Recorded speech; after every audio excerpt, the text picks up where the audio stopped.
What is up, guys? It is another day fixing the audio in the R53 Mini. The last time we installed this lovely Alpine head unit right here. Works great. But like I mentioned in that video, the only problem and the main reason I was upgrading this stuff was the old head unit was missing the volume button, which wasn't the worst, the knob, but was super annoying. And it didn't have Bluetooth connection. I had been using the little Perry, which we did a review for, which you can see. We'll put it up there. Bluetooth connector. I'd been using that. It was fine, but you know, it was time to upgrade. Now, full disclosure, I've already done this side, and there will be a comparison of, you know, the old speaker, which is here on the driver door still, and the new speaker over there on the passenger door, that we'll put in somewhere. That's up to Albert. But we have a, let's just click that so I can see. I have a pair of KICKERs. These are 5 1/4 inch, 225 watt max, 75 watt RMS. Speakers. Like said, the one is already in over there. I got these from Crutchfield, as well as all the other stuff. They did send me, let's get this out of here actually, one-handed styles. They did send me everything with the speaker adapter harness and speaker rings that you are supposed to use right here to install these. I did not use these. I'm going to show you why, but before we get there, I'll explain all this on the bench. We're going to get the old speaker out, and we're going to take this lovely new speaker up to the bench and assemble everything, and we'll kind of go over why I chose to use the OEM speaker rings over these aftermarket ones, and how I did that. But first thing first, we are going to take this door panel off. It's a little warm today. There's some gardening happening nearby, so you guys will probably have a little bit of extra gardening noise in the background. I apologize for that. There's nothing I can do about it. But I'm going to show you how to take these door panels off. If you have a 2000 to 2004, you will not have this big armrest right here. This is specific to the 2005, 2006.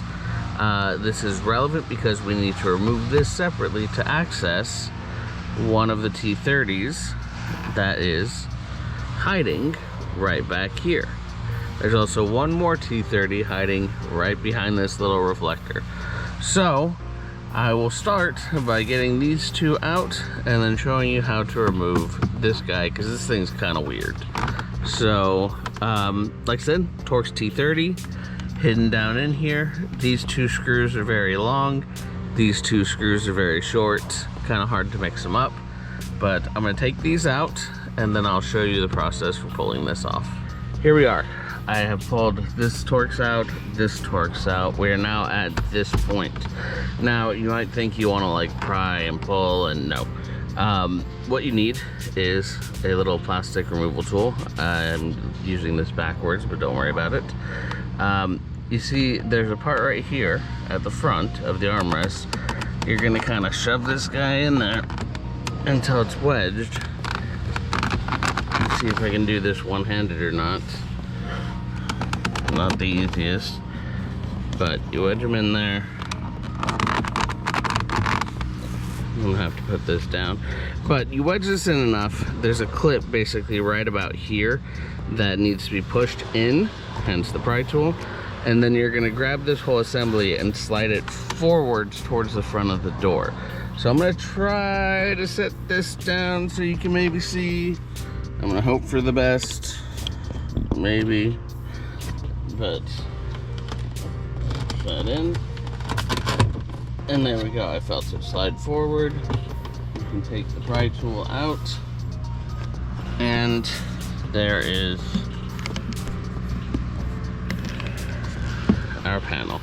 So you can see this is the clip right here that needs to be depressed enough to slide the panel forward. So push the clip down and slide this whole thing forward, revealing our little hidden Torx T30 right there. And then you can use the same tool to come up here to our reflector, edge it in, pop it out, boom, Torx T30. So I'm gonna take those two out. Well, before that, we'll do the last part here. The last part is this door handle with tweeter. Same thing, pop it in, pull it out. Pretty simple. Fortunately, with these doors, you don't need to really mess with these to get the door panels themselves off, which is the case on a lot of cars. I'm glad this one's not like that. But I'm gonna go ahead and pull those two short Torx T30s out, and I'll be back to kind of show you how we get the rest of this fun stuff off. Okay, top load Torx are out. We are once again going to take our pry tool. We're gonna get right over here on the side between the door panel and the metal. Like that. Give her a pry. You'll hear it pop, and then you can just kind of, you know, follow suit along until you can reach your hand under there. Not so easy to do one-handed. It's fine, but you can kind of pop all your little clippies out. There we go. And you can see we're pretty loose here. Now, there's two other parts to this that need to come out. One is the, boom, right here. This is the puddle light. You can wait to pull those once the door panel's out, or you could do it now. I do it when the door panel's out, so I'm not gonna do it right now. Now, the other part to this is that most door panels just kind of like hook over an edge right here. These actually have like, I think 5-ish clips holding this in this way, so you need to kind of like pull and pull straight out. See how that kind of popped? So we need to pull all those out at the same time, and then that'll release the door panel from the door. We will lift the door panel up over our door lock right here, and then we'll get to the clip that holds on to the puddle light. I'll leave it attached and show you how you can kind of do the thing. Here's those top clips I was telling you about. Yeah, 5 of them holding the top of the door panel. Funny enough, I thought this light bulb was burned out because the puddle light on this side didn't work when I got the car. Turns out it is actually just unplugged. So if you kind of get some wiring back in here, again, always difficult to do one-handed. This way, you can see that the puddle light does actually function, but you just unclip it, pull this through. You can see it's got a little tab right there. Pull it through the door, unclip the harness, move the harness out of the way for now, and then we will reattach that, and now we'll have a working puddle light on this side too. That's pretty nice. So you can see this door panel has been off before by a regular screwdriver, which is kind of a bummer. You should try to protect your panels instead of just smashing them with stuff.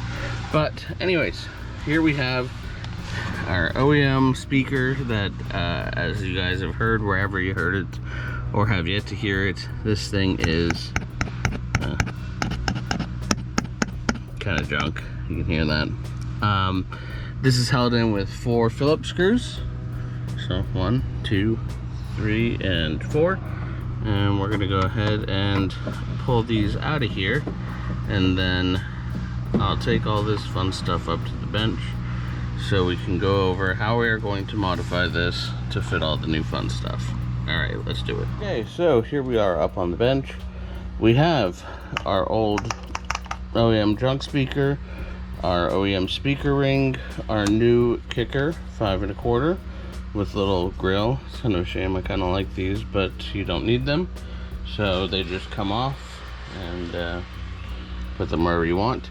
This is the provided speaker ring from Crutchfield. Now, I'm not saying that depending on the type of speakers you get, you won't need these. You may. I can't be 100% for certain, but like I said, I'm not going to use them, and I will show you why. You can see that there are 1, 2, and 3 main mounting holes on this speaker ring for where you put it on the car. And on this OEM one, there are 1, 2, 3, and 4.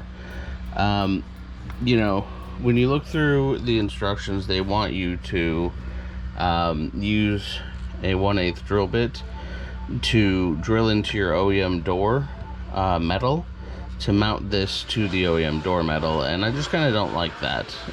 If I can reuse stuff that's OEM and not mess up door metal, I would definitely prefer to. Now, the problem with that on this particular speaker, you can see there's no screws holding this speaker into this. It is actually mounted into the speaker bracket, and you can see from the back here, it is one piece. However, I have snips, and with snips I can cut stuff. So basically I'm going to go ahead and cut these little guys right here, and then we're going to just break this. I mean, it didn't sound good already. It was already broken. You can tell by that horrible noise it makes that you hear when your music's playing, like this thing's done. So don't feel too bad about cutting up this junky paper speaker, but I'm going to cut the back bracket, tear this suspension ring right here, so that way I still retain this bit of foam. Okay, and I'm going to do that for a reason. I'll show you guys as we get there, but for now we're going to go ahead and cut these little ribs here, and that'll give us the ability to A, get the speaker out, and B, move forward with this install. So I'm going to go ahead and do that, and I will show you how it looked. So I cut the back brackets. You can see I need to do just a hair of cleanup on these, no big deal. And then I tore the suspension ring around and extracted this little OEM blown done speaker. So see our nice torn suspension ring, and this guy is out to go on a shelf near Ruckus Parts until I throw it away. So now we have our nice little OEM speaker ring, and we have our aftermarket KICKER speakers. Now I'm going to be dumb because I can be, and I will align this properly, but we are going to want to mount this speaker with these 1, 2, 3, 4, and you can see they provide us screws with the new speakers to this speaker ring, right? So we can just put this on, and I'm just flipping this over so you can kind of see it all flatten out there. Get that there, roughly lined up. Okay, so you can see that it fits in here. However, there's one little problem, and that's this lip right here, right? So that lip makes it so this speaker can't mount flush against the surface where the suspension ring extra was, the glued on suspension ring part.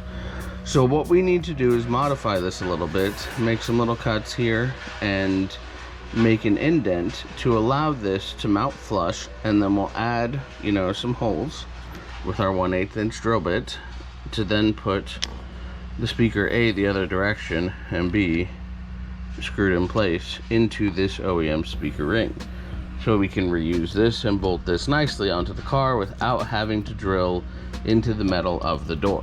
So to do that, what I did was I found the top, because on this speaker ring these two holes are wider apart than this. The top is the shorter ones, the close togethers, and then I straightened the speaker in here, got it kind of even, you know, as even as I want to make it, about there. And then I took this box cutter and just made a little indent right here. again, one-handed stuff. And right here to kind of denote where I need to cut this little section out. So I'm going to go ahead and use this box cutter and do the same thing here, here, and here, and then I'll be right back with you. Okay, so you can see 1, 2, 3, 4, you know, we have our little spots. Now, what we're going to do is come back in with our snips, and again, one-handed and blocking the light. Let me do it over here, line this up a little better. Okay, we're going to line that up to that mark I made, and then we're going to snip through. And I'm going to do that on all the spots all the way around. I've snipped all these. They're at a little bit of an angle, it's fine. Not a big deal. I then came through with the box cutter again and kind of scored a line. You can see it right there, right there, right there, where I want the plastic on this to break.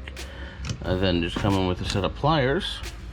We're gonna grab that section right there and just kind of wiggle her back and forth until it comes off. And there we go. Now we have a nice flush mount spot for this little piece to land right in here. So I'm gonna go ahead and do the same to these real quick and line the speaker up again. Okay, and you can now see that our speaker is going to line up nice and flush on top of that old suspension ring that I'm now using as a kind of gasket slash muffling device to kind of mount this softly on here so you're not going to get any rattles from the speaker to the speaker bracket. So now I'm just going to come through, drill some holes, put some screws in, and have this speaker nicely mounted up to this bracket. And there we go. Our speaker is all nice mounted up to our OEM bracket. You can see we have our nice little cutouts. Everything is flush. Everything is nice. Nothing hits. And now we need to just mount this guy back into the car. So let's go ahead and do that. Okay, we are back down here at the vehicle. So the last piece of kit that Crutchfield sent was the speaker adapter plugs. So we don't need to cut our OEM plugs, which is great. Never cut your OEM plugs. Don't be that person. You can tell this only goes one way. So you're just gonna slide it in there. It's gonna click. You're good to go. Now you might be wondering which side fits which, but you'll notice one is big, one is small. If you look at the back of your speaker, we have right here, one is big, one is small. Match sizes. Y'all can do this. So yeah, we're gonna go ahead and clip those on, and they will actually clip once they're in place. You'll hear them click against the little doo-doo-doos there. And then we're gonna go ahead and just shove all the wiring back in and bolt this guy back in, and I will show you the final result here in a sec. Alright guys, and there we go. Our new speakers are in our doors. Next video is putting the rear speakers in, so stick around for that. Door panel reinstallation is just reversal of the removal. It's pretty simple. Just, you know, the main thing to kind of make sure of is that you take your puddle light wiring and you feed it through the bottom of the door panel and let it just kind of hang down here while you line up and smack your little clips in place. You know, you're literally just going to go around and align the clips and just kind of hit the panel with your hand. You don't need to use a ton of force to pop those clips in. Make sure you line up your top 5, 1, 2, 3, 4, 5, and yeah, that's about it. Let me know if this helped you guys. Hopefully it did. Hopefully this helps my horrible door rattle that you guys heard. And yeah, it should. The other side definitely did wonders. See what you guys heard, the difference between this and that side. But that's gonna do it for this one. Let me know what you guys thought of the video down in the comments below. If you have any questions, by all means ask them. If you have any comments, by all means say them. And yeah, we will see you guys in the next one. Albert's not here today, so he doesn't appreciate you, but I do appreciate you. I'm kidding, he does. He's just busy. But anyways, let us know what you thought down below. I appreciate you guys. I'll see you in the next one. Bye.